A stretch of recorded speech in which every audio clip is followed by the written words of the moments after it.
year, it seems like the Game Awards comes with some kind of big controversy. Last year it was, is Dave the Diver even an indie game? This year, there's three main ones I keep seeing. Two of them, they seem like people don't really care about. It's just a take from the game's media. And the last one is splitting fans almost in half. Welcome back to PTQ Gaming News. In this video, we're gonna break down those controversies. We're gonna talk about Sony maybe buying FromSoftware and what that kind of means.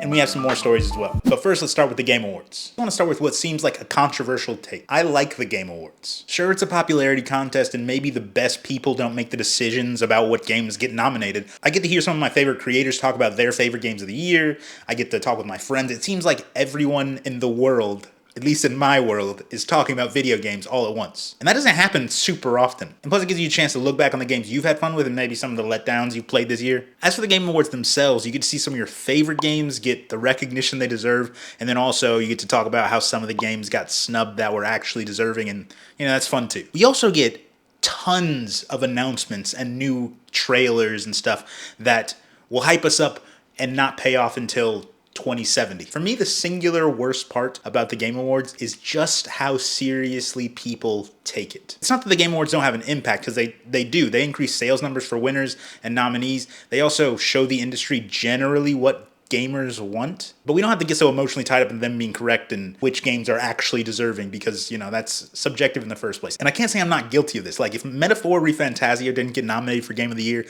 I would have been pretty bummed. I would have to remind myself that it's not that big of a deal. And then probably the best part of the Game Awards is this guy.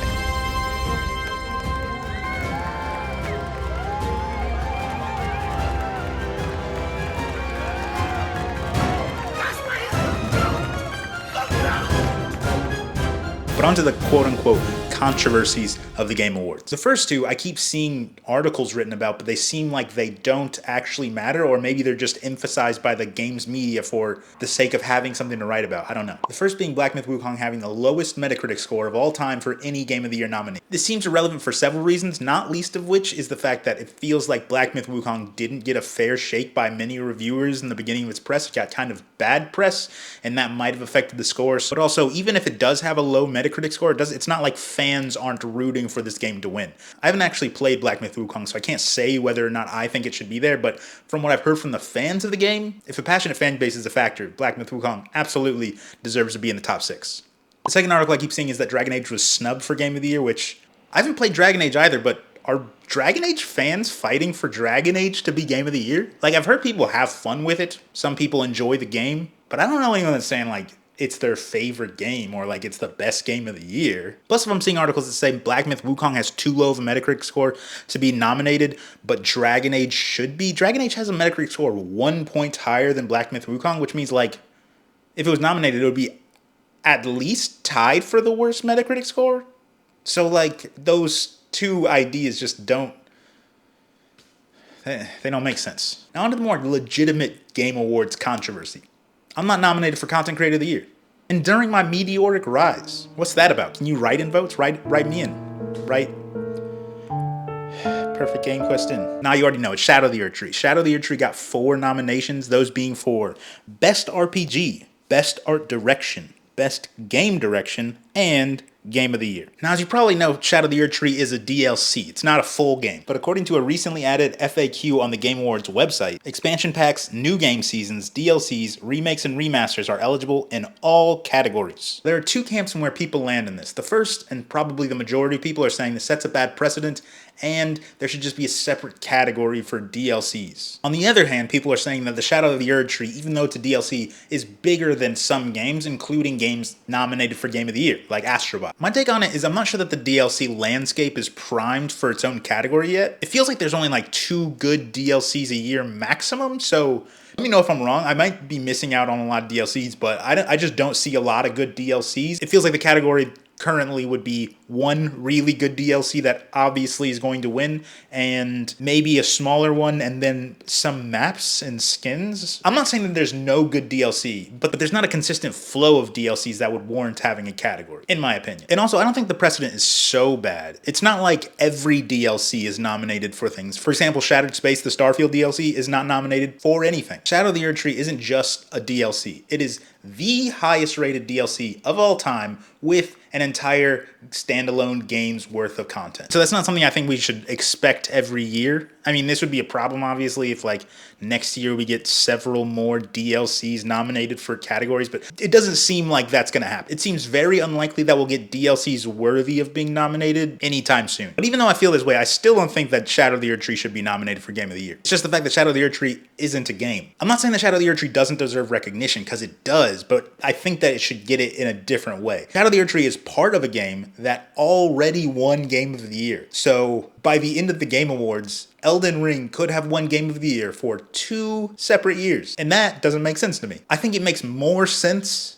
in the best ongoing category. I'm not saying it makes perfect sense in the best ongoing category. I know the category wasn't meant for that, but neither was Game of the Year until this year. So, you know, take that for what you will. Let me know how you feel about Shadow of the Erdtree, and also what game you want to win Game of the Year, or any other category, or what game you think got snubbed. Basically, what was your favorite Game of the Year? That's what I really want to know. Sony buying FromSoftware to be one of the most consequential game studio acquisitions to date. Sony is in talks to acquire Kadokawa, the Japanese media powerhouse behind the Elden Ring game. Kadokawa is the parent company of FromSoftware. The talks between the two sides are ongoing, and if successful, a deal could be signed in the coming weeks. Now, my gut reaction is to panic. But I don't want to be an alarmist, so I want to look into it and kind of consider what this could mean. First, it's important to note that Kadokawa also has its fingers in a bunch of other stuff. It's not just FromSoftware. So they also do a lot of manga and a lot of anime. And so Sony is possibly trying to like corner the market in that department as well. But FromSoftware can't be ignored. This isn't an entirely new thing for Sony. Sony already owns part of Kadokawa, 2%, and then about 14% of FromSoftware already. But by purchasing Kadokawa, this would move Sony up to majority shareholder in FromSoftware to about 80%, which would give them a lot more say in how FromSoftware operates. Now that sounds scary, but it doesn't mean they will tell FromSoftware how to operate. But I think it's important to remember, despite Sony's big mess ups in recent years, Sony still has some pretty good first party games. With FromSoftware's track record of releasing not only bangers, but also like financially successful games, it seems like it would be crazy for Sony to try to change their process. I'm not saying they won't, but at least I have hope that they won't change the process of FromSoftware making games. But I do have some fears that feel like they're almost guaranteed if this goes through. Sony wants more PlayStation exclusive games, and this seems like an opportunity to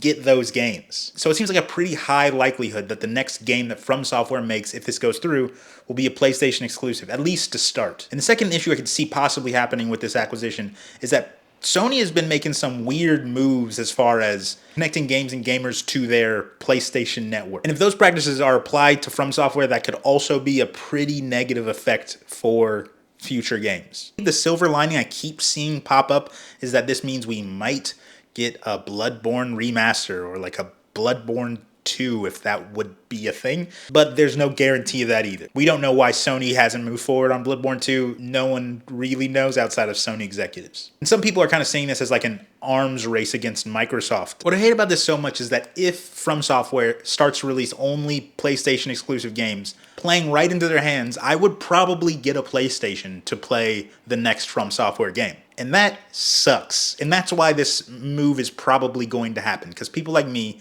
and people, you know, like many of you, maybe, I don't know, would buy a PlayStation to play games from one of your favorite studios, FromSoftware. And that would suck if that would be a necessity for the future. Microsoft is teaming up with Merlin Entertainment to create 2 Minecraft theme parks, one in the US and one in the UK. They're going to have themed rides, attractions, hotel rooms, and retail outlets. And right now it says that Merlin's going to be investing over $110 million into this project. They're due to open in the UK and the US in 2026 and 2027, either an existing theme park or as new city center attractions. Hearing this news, I'm sure it's going to be successful. I'm pretty sure Minecraft is the highest selling standalone game of all time. I'm not actually sure about that, but I think that's the case. Either way, super popular. This is going to be a huge hit amongst kids. People are all going to fly to the UK from all over Europe to go to the Minecraft theme park as soon as it opens in 2026. Me, on the other hand, I'm indifferent. I love theme parks, I do. I went to Tokyo Disney when I got to Japan, but I'm not particularly interested in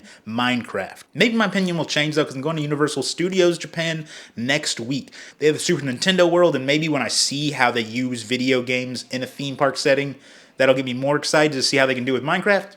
I don't know. We'll have to see. I'll probably put a little snippet at the end of one of my videos in the next couple weeks about how I enjoyed Super Nintendo World. One of the hottest new gaming accessories has just been dropped by an industry giant, Pizza Hut, called the Pizza Warmer. This is a box that sits on top of your PlayStation and, using the console's heat, heats your pizza. Pizza Hut is so generous that they're not selling this. They've given people the schematics to 3D print it, so you can have it for free. The question you might be asking yourself is, yeah, this is a big step for Pizza Hut, but is it enough to keep up with the KFC console, equipped with chicken chamber?